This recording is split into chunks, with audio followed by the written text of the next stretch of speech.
Bir insan bu kainatı müşahidə edib və mütləq ki, bütün bunların bir yaradıcısı var deyirsə, o yaradıcının tək olduğunu məcbur qəbul etməlidir. Nəyə görə? Çünki insan düşünən bir varlıqdır. Ətrafına baxaraq belə bütün bu yaradılışların tək əldən çıxdığını anlaya bilər. Bir insan düşün, nömrəsi də 1 olsun. Bu bir nömrəli insanı yaradan onun üz quruluşunu tam dəqiq bilməlidir ki, ikinci insanı fərqli üz quruluşunda yaratsın. Məsələn, birincinin saçının qara olduğunu bilməlidir ki, ikincinin saçını fərqli olmaq üçün sarı yaratsın. Eyni şəkildə üçüncü insanı fərqli yaratmaq üçün əvvəlki iki insanı hansı tipdə, hansı üz quruluşunda yaratdığını bilməlidir. Bu belə də davam edəcək. Dördüncünü yaratmaq üçün üçünü tanımalıdır, onuncunu yaratmaq üçün 9-un üz quruluşuna hakim olmalıdır və s. İndi dönüb bu dünyaya baxsan 8 milyarda yaxın insan və heç biri bir-birinə tam-tamına bənzəmir. Hər biri fərqli üz quruluşunda, fərqli tiplərdə, fərqli formalarda. Dünyaya indiyə kimi gəlib getmiş insanları saymıram belə. Demək ki, bir yaradıcı varsa, hal-hazırda dünya üzərində yaşayan 8 milyard insanın hər birinə tək-tək fərd olaraq hakim olmalıdır ki, bugün yeni doğan bir körpənin üz quruluşu digər bütün 8 milyard insanın üz quruluşundan fərqli olsun. İlk insanı yaradan kimdirsə, bu dəqiqə dünyaya gələn körpənin də yaradıcısı odur. Bu örnəkdən onu görürük ki, yaradanın həm bütün insanları yaratmağa qüdrəti var,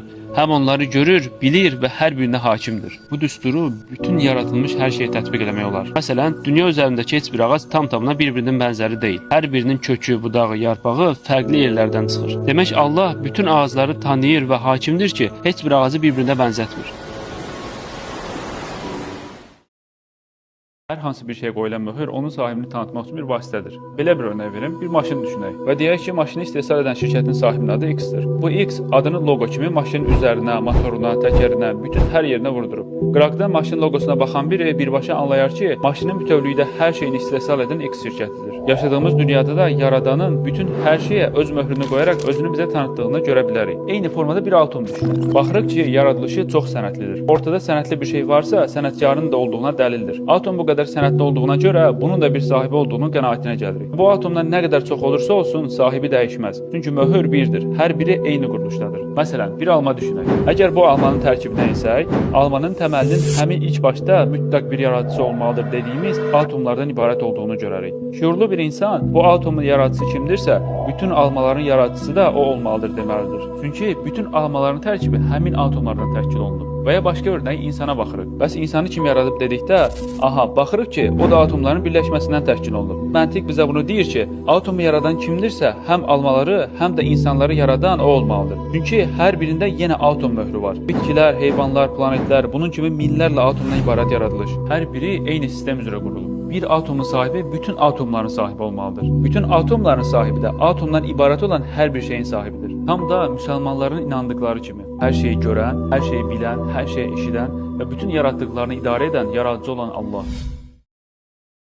İndi elə bir örnək verəcəm ki, diqqətlə qulaq asan hər bir kəs həyata qarşı baxış buzağını tamamilə dəyişə bilər. Düşünün ki, bir binanın başına çıxmışıq. Aşağı baxdıqda görürük ki, bir nəfər gəldi, bütün şəhər əhalisini tək başına topladı, bir yerdən bir yerə apardı. Biz bu hadisəyə sadəcə gözümüzə etimad edərək baxsaq, məntiqimiz araya girəcək və bizə bir nəfərin bu qədər adamı birdən aparmağa gücü yetməz. Məntiq gözü ilə bax deyəcək. Məntiq gözümüz bizə deyəcək ki, yəqin ki, bu adam polis və ya əsgərdir. Dövlət namına, dövlət adına danışır, tək başına bu qədər adamı yığıb aparır. Yoxsa buna tək gücü yetməz. Bu örnəyi ağlımızda tutaraq məntiq gözümüzlə bu kainata baxsaq, eyni minlərlə hadisəni açıq şəkildə müşahidə edə bilərik. Məsələn, aciz, zəif, kiçik bir toxum zəifliyinə baxmayaraq Allaha güvənər, bismillah deyər, belində ondan dəfələrlə böyük ağacı daşıyar. Və ya aciz, zəif bir quş bismillah deyər, kiçik bədəninə baxmayaraq onlarla fərqli səsi birdən çıxarır. Kiçik, zəif bir arı bismillah deyər, bütün gülləri tanıyar, qüsursuz pətəklər örər. İnsan övladının ortaya çıxara bilmədiyi balı qarnında bişirir. Acizə biz də aciz olduğumuza görə bir otu əlimizə alsaq, daşa vursaq, o daşa heç bir zərər verə bilmərik. Amma heç bir gücü olmayan o ot, bismillah deyər, Allaha güvənər, onun adı ilə daşları, qayaları yarıb keçər. Bunun kimi bu dünyada sayıb bitirə bilməyəcəyimiz qədər çox örnək var. Hər şey acizliyinə, zəifliyinə rəğmən öz gücünün qat-qat üzərində mükəmməl işlər görürlər. Demək zərrədən günəşə hər bir şey Allaha dayanır, bismillah deyir. İlk örnəkdəki kimi, ya binanın başındakı o adam kimi ağlımızı qırağa atıb, sadəcə gözümüzlə qərar verib deyəcəyik ki, tək adamın 100 adama gücü yetir deyə aparır. Ya da şuurlu bir canlı olaraq məntiq gözümüzlə baxıb o adamın dövlət adamı olduğunu qəbul edəcəyik.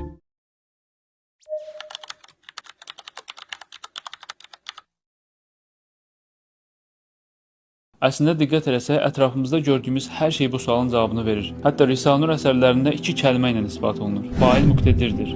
Mənası bir növ failin, işi görənin gördüyü şey muqtedir, yəni gücü yetməsi lazım olduğudur. Əslində bu təməl bir qaydadır. Sadə bir örnək verəsi olsa, deyəlim ki, bir insan hər hansı bir əşyanı bir yerdən qaldırırsa, demək ki, o insanın o əşyanı qaldıra biləcək gücü var. Əks halda gücünün çatmadığı bir şeyə muqtedir deyil, yəni qaldıra bilməz. İndi eyni bu məntiqlə baxırıq ki, qarşımızda bir ip var. Bu ipin bir ucu körpəyə, bir ucu isə təyyarəyə bağlanıb. Körpə hərəkət elədikcə, təyyarə də sanki körpə onu dartırmış kimi arxasınca hərəkət edir. Maddi gözümüzlə yox, məntiq gözümüzlə baxanda anlayırıq ki, gözümüz bizi aldadır. Burada yanlış bir şey var. Çünki fail olan körpə o təyyarəni dartmağa muqtedir deyil. Gücü çatmaz, iradəsi yoxdur, qüvvəti yoxdur, ağıl sahibi deyil. Birbaşa ağlımızı işlədib deyirik ki, bu təyyarədə nəsə bir mexaniki sistem qurulub, ya da təyyarənin içində biri var, təyyarəni hərəkət elətdirir. İndi həmin məntiqlə bir hava atomunu düşünək. Bu atoma baxanda, atomda nə həyat var, canlı deyil, nə gücü, qüvvəti yoxdur, nə seçim eləyəcək iradəsi yoxdur, nə də şuuru, elmi yoxdur. Amma bu hava atomunu müşahidə edəndə görürük ki, hal-hazırda mənim ağzımdan çıxan hər bir hərfi, kəlməni, cümləni saniyə bə saniyə qarşımdakı insana qüsursuz şəkildə çatdırır. Nəinki danışdığım kəlməni, hətta səsimin tonunu, incəliyini və ya qalınlığını, hansı ləhcədə və ya dildə danışdığımı, biraz da o tərəfə getsək, TV-lərdə, radiolarda, telefonlarda danışan tək bir insanın səsini milyonlara çatdırmağından tut, ta hər hansı su damcısını, küləyin əsməsini, quşların melodiyalarını, çöldə gəzən bir heyvanın səsini, öz addımlarımızı,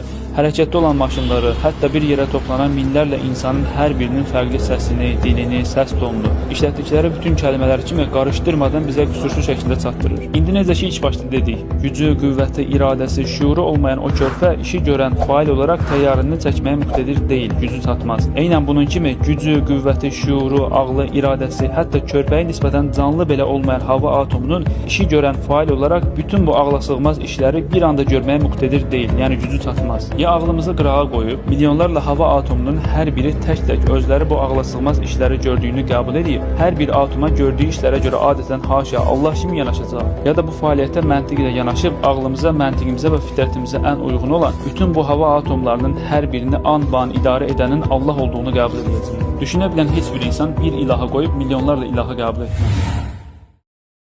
Bir insan əgər İslam dinini qəbul edib müsəlman olacaqsa, ilk edəcəyi şey kəlmə-i şəhadət gətirməkdir. Kəlmə-i şəhadət gətirəndə ilk cümləmiz əşhədü ən la ilahə illallah olur. Yəni şahid edirəm ki, Allahdan başqa ilah yoxdur. Bəs nəyə şahid olduq? Nəyə şahidlik etdik? Dediyimiz bu cümlənin altını doldura bilirik. Göylərdə və yerdə neçə dəlillər var ki, onların yanından üz çevirərək keçərlər. Demək ki, Allah varlığının dəlillərini kainatın hər bir nöqtəsində, hər bir zərrədə bizə göstərəcək. Məsələn, bir alma düşünək. Bu alma Allahın varlığına necə bir dəlil ola bilər? Örnək olaraq, hal-hazırda bu almanın əlində var ola bilməsi üçün mənə nə lazımdır? Baxın, tək bir almanın ortaya çıxması üçün toxum lazımdır. Toxumun ağac olması lazımdır. Toxuma əkməyə torpaq lazımdır. Torpaqdakı minerallar, buludlardan enən su, əsən külək, hətta daha da saysaq günəşin almanı bişirməsi, dünyanın və planetlərin öz oxu ətrafında doğru şəkildə dönməsi və bunun kimi saya bilməyəcəyimiz qədər çox örnək. Bu almanın sahibi kimdirsə, torpağın da, suyun da, buludların da, günəşin də, bütün kainatın sahibi də o olmalıdır. Bu örnək tək almaya aid deyil. Adi bir insanın da ayaqda olması, var olması üçün də bütün kainat var olmalıdır. Yerdən bitən ən sıravi ot üçün də. Bir şey üçün hər şey olmalıdır, hər şey üçün bir şey. Bu da bütün bu sistemi quran yaradıcının hər şeyi an-ban idarə etdiyinə və onun təkliyinə, birliyinə dəlil olmuş olur. Bu kainat elə bir tərzdə yaradılmışdır ki, bir çəyirdəyi xalq etmək üçün bir ağacı xalq edə bilən bir qüdrət lazımdır. Və bir ağacı xalq etmək üçün də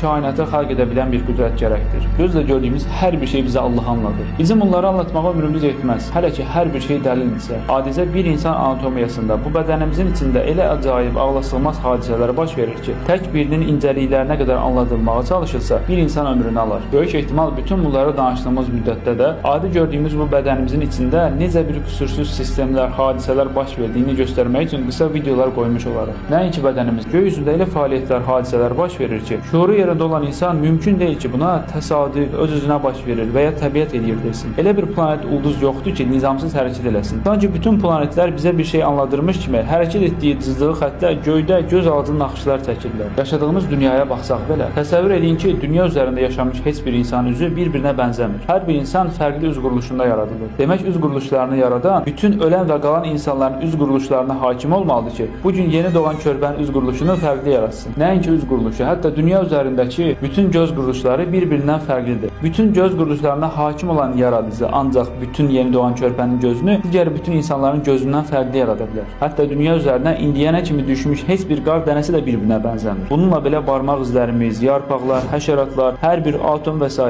Demək, kainatda yaradılmış ən adi bir qarışqanı yaradan kimdirsə, bütün kainatda yaradılan hər şeyə hakim və onları yaradan olmalıdır ki, o qarışqanı yaratdığı bütün hər şeydən fərqli yaratsın. Bu da Allahın varlığının və onun tək olduğunun, heç bir şəriki olmadığının sadəcə bir isbatıdır. Bəlkə də indi cüzi də olsa, şahidlik edirəm ki, Allahdan başqa ilah yoxdur cümləsinin altını doldura bilmirəm.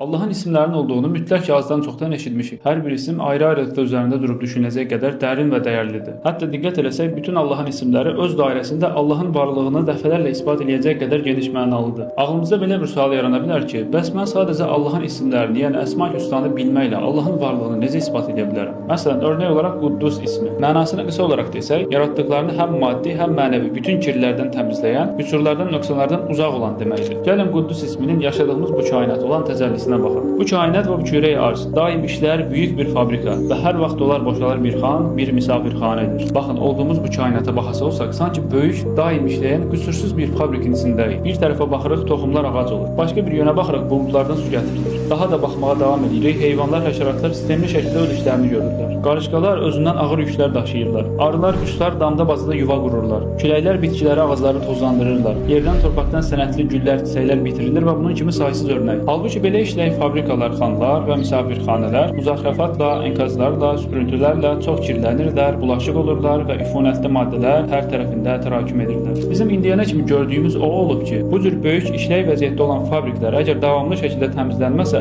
dağınıq hər şey bir-birinin üstünə yığılmış vəziyyətdə olur. Halbuki bu fabrikayı kainat və misafirxanəyə arz o dərəcə pak, təmiz və nazifdir və o qədər kirsiz və bulaşıqsızdır və üfunətsizdir ki, bir lüzumsuz şey və bir mənfəatsiz maddə və təsadüfi bir kir bulunmaz. Zahiri bulunsa da çabuk bir istihalə maşinisinə atılar, təmizlənər. Bizim bu böyük fabrika bənzəyin yaşadığımız kainata baxası olsaq, içində heyvanlar ölür, cəsəd ortalıqda qalır. Meyvələr ağaclardan dağınıq halda tökülüb çürüyürlər. Ağacların yarpaqları hara gəldi dağılır. Heyvanlar, həşəratlar ora-bura qaçır, ağaclar yaşlanıb qırılır və s. Bunun kimi minlərlə hadisə baş verir. Halbuki bu cür hadisələr baş verən yerlər mümkün deyil ki, dağınıq olmasın. Adicə 1-2 gün otağımıza baxmasa, paltarlar, əşyalar üst-üstə yığılır, hər yer tozlanır, kirlənir. İndi məsələn meşələrə, okeanlara, göy üzünə baxaq. Şübhəsiz tərtəmiz olduğuna şahid olacaq. İnsan ələ dəyməyən hər yer sanki bilərəkdən biri tərəfindən yığışdırılıb təmiz saxlanılır. Baxırsan ki, heyvanlar ölür, yerindəcə başqa heyvanlar, həşəratlar, quşlar cəsədi aradan qaldırıb təmizləyir. Və ya meyvələr, yarpaqlar dağılmış vəziyyətdə yerə tökülür, çürüyür, ardınca yağış yağır, torpağa qarışır, təmizlənir. Heyvanların yediyi qidalar belə heç yeri kirlətmədən tam tərsinə torpağa gübrə olur. Hər səhər şey çökür, bütün otlar, yarpaqlar, çiçəklər yuyulub təmizlənmiş kimi yaş olur. Və ya göy üzünə baxsaq, nə bir çatlaq, nə də bir kiri görünür. Yəni istər-istəməz insan sorğuluyur ki, bütün bu kainat necə təmiz qala bilər? Kim təmizləyir bu qədər ərazini? Yoxsa şuursuz ağaclar, heyvanlar, quşlar, daşlar nə vaxtsa öz aralarında danışıblar ki, necə sistem quraq ki, hər yer təmiz qalsın deyə düşünürük. Heç məntiqi olan insan belə düşünə bilər. Şuurlu bir insan istər-istəməz bu hadisələri görəndə düşünər ki,